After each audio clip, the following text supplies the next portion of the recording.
Friends, എല്ലാവർക്കും നമസ്കാരം. നിങ്ങൾ ഏവരും കാത്തിരിക്കുന്ന സേതുവിന്റെയും പല്ലവിയുടെയും നാളത്തെ വിശേഷത്തിലേക്ക് എല്ലാ കൂട്ടുകാർക്കും സ്വാഗതം.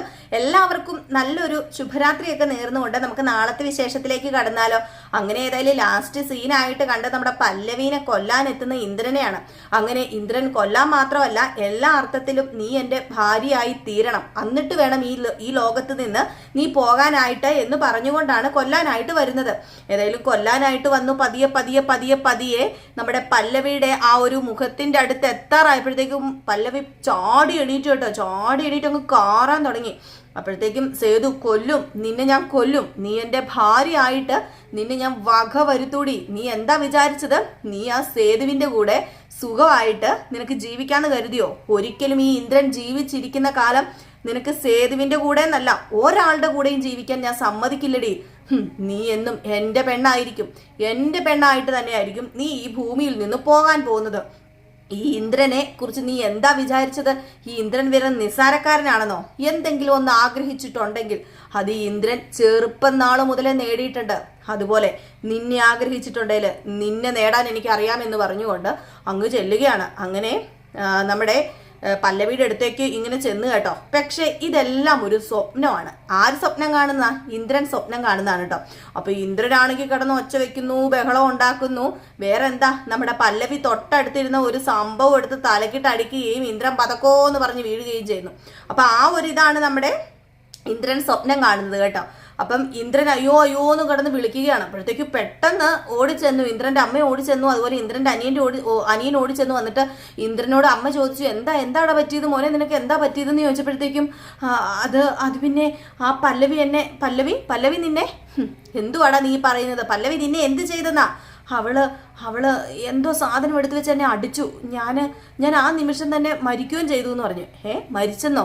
നീ എന്താടാ ഈ പറയുന്നത്? എടാ, നിനക്ക് നാണം ഉണ്ടോടാ? ഇങ്ങനെ ഉണ്ടോ മനസമാധാനം കളയാനായിട്ട്? കുറെ മക്കള് ജന്മം എടുത്തു കഴിഞ്ഞാൽ മക്കൾക്ക് തള്ളമാർക്ക് സമാധാനം കിട്ടില്ല. നീയേ ഒരു തണ്ടും തൻ്റെ ഇടവും ഉള്ളവനാണെങ്കിൽ ഇപ്പൊ നീ പല്ലവീനെ കൊല്ലുന്ന സ്വപ്നമാണ് കാണേണ്ടത്, അല്ലാതെ നിന്നെ പല്ലവി കൊല്ലുന്ന സ്വപ്നം അല്ലായിരുന്നു കാണേണ്ടത്. എൻ്റെ മകനാണെന്ന് പറയാൻ വേണ്ടി സത്യം പറഞ്ഞ് എനിക്ക് ലജ്ജ തോന്നുവാടാ, ലജ്ജ. നിന്റെ കഴുത്ത് പിടിച്ചങ്ങ് ഞെരിച്ച് കൊന്നാലുണ്ടല്ലോ എന്ന് പറഞ്ഞോട് കഴുത്ത് പിടിച്ച് ഞെരിക്കാനായിട്ട് ഇങ്ങനെ ചെന്നതും പെട്ടെന്ന് നമ്മുടെ ഇന്ദ്രന്റെ അമ്മ കൈ എടുത്തപ്പോഴത്തേക്ക് ഇന്ദ്രന്റെ സ്വഭാവം ആകെപ്പാടെ അങ്ങ് മാറിയിട്ടോ. ഇന്ദ്രൻ പറഞ്ഞു, കൊല്ലണോ അമ്മയ്ക്ക്? എന്നെ കൊല്ലണോ? എന്നെ കൊല്ലാനല്ലേ പറഞ്ഞതെന്നും പറഞ്ഞുകൊണ്ട് ആ കൈ എടുത്ത് തന്നെ കഴുത്തിൽ ഇങ്ങനെ ഞെരിച്ചമർത്തുകയാണ്. ഇത് കണ്ടു കഴിഞ്ഞപ്പോഴത്തേക്കും നമ്മുടെ അനിയൻ പിടിച്ചു മാറ്റിയിട്ടോ. അല്ലെങ്കിൽ സത്യം പറഞ്ഞ ഇന്ദ്രൻ എന്തോ മാനസികമായിട്ടുള്ള പ്രശ്നമുണ്ടെന്ന് തോന്നുന്നു. എല്ലാ സംഭവങ്ങളും ഒക്കെ വലിച്ചു കയറ്റി, അതായത് ഈ കള്ളും കഞ്ചാവും ഒക്കെ കുടിച്ചുണ്ടാകുന്ന ഒരു അസ്വസ്ഥതയാണെന്ന് തോന്നുന്നു ഈ പറഞ്ഞ ഇന്ദ്രൻ ഉണ്ടാകുന്നത്. മുതുഭ്രാന്ത് എന്ന് പറഞ്ഞാൽ മുതുഭ്രാന്ത്, സമനില തെറ്റിയ ഒരു അവസ്ഥയാണ് കേട്ടോ നമുക്ക് കാണാൻ സാധിക്കുന്നത്. ഏതായാലും ഇത് കഴിയുമ്പോഴത്തേക്കും ഒരു വിധത്തിൽ അനിയൻ പിടിച്ചു മാറ്റിയിട്ട് എന്താ നിങ്ങൾ ഈ കാണിക്കുന്നത്? ഇതൊരു വീടാണോ എന്ന് ചോദിക്കുമ്പോഴത്തേക്കും ഇത് വീടല്ല, ഇത് മൃഗശാലയാന്ന് പറഞ്ഞു നമ്മുടെ ഇന്ദ്രന്. മൃഗശാലയോ? എടാ മോനെ, നിന്നെ കൊല്ലാൻ വേണ്ടിയല്ലല്ലോ ഞാൻ ഇങ്ങനെയൊന്നും പറഞ്ഞത്. മോനെ, നീ എന്താണ് ഇങ്ങനെ ആയി പോയത്? നീ സത്യം പറഞ്ഞു കഴിഞ്ഞിട്ടുണ്ടെങ്കിൽ പല്ലവീനെ പേടിച്ച് ജീവിക്കുകയാണ് ചെയ്യേണ്ടത്. ഒരിക്കലും പല്ലവീനെ മോൻ പേടിക്കുകയല്ല ചെയ്യേണ്ടത്. മോനെ കൊണ്ട് സാധിക്കും. അവളെ ഈ ഭൂലോകത്തിൽ നിന്ന് എന്നേക്കുമായി പിഴുതെറിയാൻ മോനെ കൊണ്ട് സാധിക്കും. അതിനുവേണ്ടിയല്ലേ അമ്മ ഇതൊക്കെ മോന് പറഞ്ഞു തരുന്നതെന്ന് പറയാണ്. ഏറ്റവും ലാസ്റ്റ് നമ്മുടെ ഇന്ദ്രനെ ഒന്ന് അടക്കി നിർത്തി കേട്ടോ. ഇന്ദ്രനാണെങ്കിൽ ഇപ്പം കയറ് പൊട്ടും എന്ന മട്ടിലായിരുന്നു നിന്നത്. അങ്ങനെ ഇന്ദ്രൻ പറയുന്നുണ്ട്, അവളെ ഞാൻ വെറുതെ വിടില്ല, അവക്കിട്ട് ഞാൻ മൂട്ടം പണി തന്നെ കൊടുക്കും.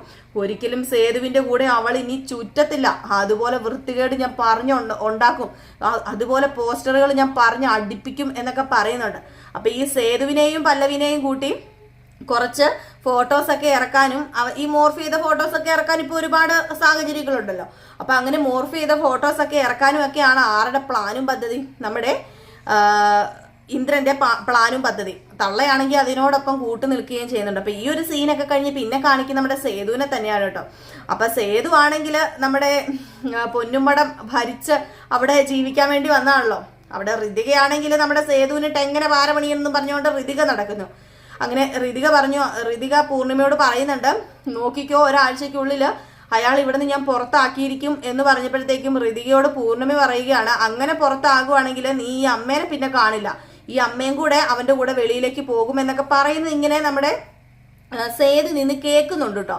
അപ്പൊ സേതു കേൾക്കുന്നു, ഹരി കേൾക്കുന്നു. അപ്പൊ ഈ പൂർണിമയുടെ മനസ്സിൽ എന്താണ് എന്നൊന്നും സേതുവിന് അറിയില്ല. സേതു അപ്പോഴും ഒരു ദുഷ്ട സ്ത്രീയായിട്ട്, തന്റെ അമ്മയിൽ നിന്നും തന്റെ ഭർത്താവിനെ തട്ടിയെടുത്തോണ്ട് പോയ ഒരു ദുഷ്ട സ്ത്രീയായിട്ട് മാത്രമാണ് പൂർണിമേനെ കാണുന്നത്. അപ്പൊ ഇതിന്റെ പിന്നിലും കുറച്ച് ബാക്ക്ഗ്രൗണ്ട്സ്, കുറച്ച് കാര്യങ്ങളൊക്കെ ഉണ്ട്. അതൊന്നും നമ്മൾ ഇതുവരെ അറിഞ്ഞിട്ടില്ല. നമ്മുടെ സേതുവിന്റെ അമ്മയിൽ നിന്നും എന്തുകൊണ്ടാണ് നമ്മുടെ പൂർണിമേനെ വിവാഹം കഴിച്ചത് എന്നും, അതുപോലെ തന്നെ പൂർണിമയ്ക്ക് ഇത്ര സ്നേഹം സേതുവിനോട് എന്താണെന്നും ഒക്കെയുള്ള ആ ഒരു ചെറിയൊരു എന്താ പറയാ, നമ്മളോടൊന്നും പറയാതെ മറിഞ്ഞു കിടക്കുന്ന കുറച്ച് കാര്യങ്ങൾ ഇനി അറിയാനുണ്ട് കേട്ടോ. ഏതായാലും നമ്മുടെ പ്രതാപനാണെങ്കിൽ കമ്പനിയിൽ അട്ടിമറി നടത്തിക്കൊണ്ടേ ഇരിക്കുകയാണ്. അപ്പൊ പ്രതാപന്റെ ഭാര്യയോട് സംസാരിക്കുന്നുണ്ട്. അവൻ ഇനി അവിടെ കയറിയിട്ടുണ്ട്. അതിനു മുമ്പായിട്ട് തന്നെ എന്തെങ്കിലുമൊക്കെ ചെയ്ത് തീർത്തേ പറ്റൂ. മുക്കാനുള്ളതൊക്കെ മുക്കണം.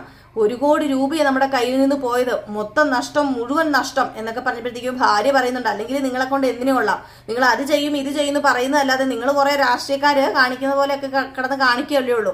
ഏറ്റവും ലാസ്റ്റ് നിങ്ങൾ എല്ലാം കൊണ്ട് തൊലയ്ക്കും. ആ ഋതികനെ സോപ്പിട്ട് കയ്യിലെടുത്ത് എങ്ങനെയെങ്കിലും ഒക്കെ എന്തെങ്കിലും ചെയ്യാൻ നോക്കാം. അല്ലെങ്കിൽ ഇനിയിപ്പം വേറൊരു വഴിയേ ഉള്ളൂ. അവന്റെയൊക്കെ കാൽച്ചോട്ട് ചെന്ന് കിടന്ന് അവന്റെയൊക്കെ കാലിലെ ചെരുപ്പ് നക്കുക, അത്ര മാത്രമേ ഉള്ളൂ എന്നിങ്ങനെ പറഞ്ഞപ്പോഴത്തേക്കും ഒരു ഒറ്റ അടി കൊടുക്കുകയാണ് നമ്മുടെ പ്രതാപൻ ഭാര്യക്കിട്ട്. എന്നിട്ട് മിണ്ടി പോകരുതെന്ന് പറയാം. നിങ്ങൾ എന്തിനാ എന്നെ തല്ലുന്നതെന്ന് ചോദിച്ചപ്പം, നിന്നെ അല്ലാതെ ഞാൻ വേറെ ആരെയാ ചെന്ന് തല്ലേണ്ടത്? അങ്ങേരുണ്ടല്ലോ മരിച്ച പണ്ടാരാണെങ്കിൽ മോളിൽ നിൽക്കുന്ന അങ്ങേര് ഒറ്റ ഒരുത്തൻ കാരണം ഇതിനൊക്കെ സംഭവിച്ചത്. എന്തൊക്കെ ആഗ്രഹിച്ചതാ.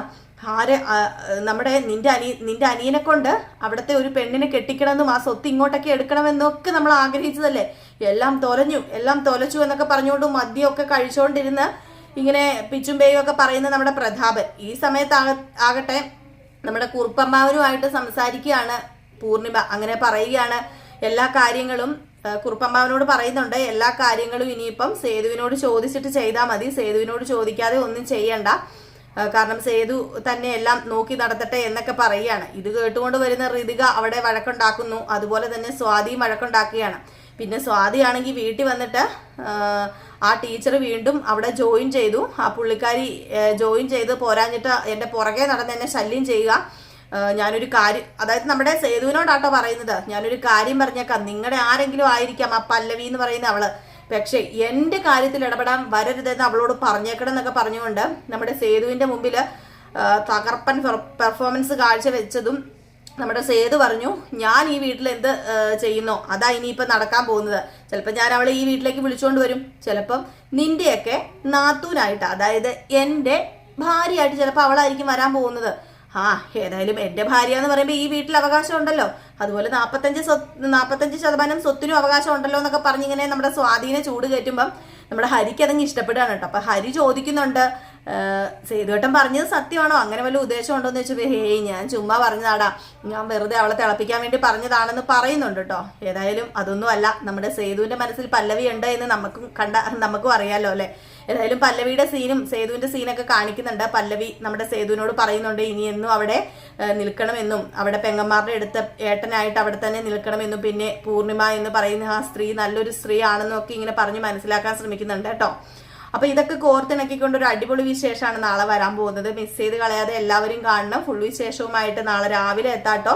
അപ്പൊ എല്ലാവരും കാത്തിരിക്കുക. നമ്മൾ ഫുൾ വിശേഷം ഇടുന്നത് നമ്മുടെ പുതിയ ചാനലിലാണ്. അത് ജിൽജിൽ ചിന്നു 2.0 ആണ്. അതിലെന്ന് ഞാൻ ഫുൾ വിശേഷം ഇടാറുണ്ട്. അപ്പൊ ഇന്നൊക്കെ ചോദിച്ചായിരുന്നു ഫുൾ വിശേഷം എന്താ ഇടാത്തത്. നമുക്ക് ഒരുപാട് വീഡിയോസ് ഇട്ട് കഴിഞ്ഞിട്ടുണ്ടെങ്കിൽ കുറച്ച് പ്രശ്നങ്ങളും കാര്യങ്ങളും ഒക്കെ ചിലപ്പോൾ നമ്മുടെ ഭാവിയിൽ വന്നേക്കാം, നമ്മുടെ ചാനലിന് വന്നേക്കാം. അപ്പോൾ അതുകൊണ്ടാണ് കേട്ടോ നമ്മൾ ഒത്തിരി വീഡിയോസ് അങ്ങ് ഇടാതെ ലിമിറ്റ് വെച്ച് വീഡിയോസ് ഇടുന്നത്. അതുകൊണ്ട് തന്നെയാണ് പുതിയൊരു ചാനൽ തുടങ്ങി അതിനകത്ത് നമ്മളിപ്പോൾ വീഡിയോസ് ഇടുന്നുണ്ട്. അപ്പം നിങ്ങളുടെ ഇഷ്ടവിശേഷങ്ങളൊക്കെ എന്തൊക്കെയാണെന്ന് പറയുകയാണെങ്കിൽ നമ്മൾ അതിൽ ഇടുന്നതായിരിക്കും. പിന്നെ ഗോമതിയുടെയും ബാലന്റെയും കഥയും നമ്മൾ ഇടുന്നുണ്ട്. അതിന്റെ പ്രമോ ഞാനിപ്പോൾ ഇടാത്തത് വേറെ ഒന്നും കൊണ്ടുമല്ല, അത് നമ്മൾ പ്രമോ വേറൊരു ചാനലിൽ ചെയ്യുന്നുണ്ട്. അപ്പോൾ ഏതായാലും ആ ഒരു പ്രമോയും വേറൊരു ചാനലിലാണ്, ജിൽജിൽ ചിന്നു 2.0 നമ്മുടെ ശ്വേത ചിൽച്ചിലാണ് ചെയ്യുന്നത്. അപ്പോൾ അത് പ്രമോ അവിടെ ചെയ്യുന്നത് കൊണ്ടാണ് ഞാൻ ഇവിടെ ആ ഒരു പ്രമോ ഇടാത്തത്. ഫുൾ വിശേഷവുമായിട്ട് രാവിലെ വരുന്നുണ്ട് കേട്ടോ. അപ്പോൾ എല്ലാവർക്കും വീണ്ടും നല്ലൊരു നല്ലൊരു രാത്രി ആശംസിച്ചുകൊണ്ട് നിർത്തുന്നു. Tata, bye bye.